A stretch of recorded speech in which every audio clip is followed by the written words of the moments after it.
Не знам защо никой не говори за това. Нашите деца в училище не учат транскрипция.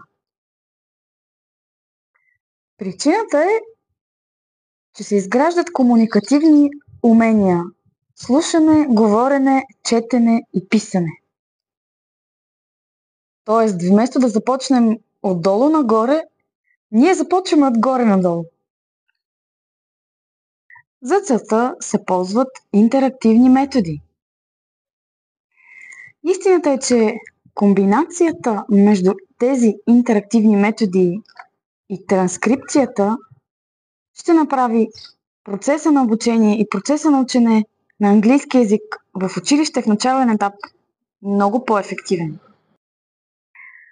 Децата могат първо да чуят думите естествено и да ги повторят, и след това да ги разпознаят структурирано чрез транскрипцията.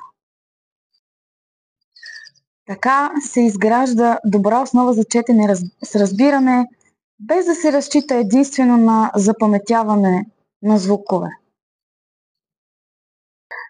Методите трябва да работят за учениците, а не срещу тях.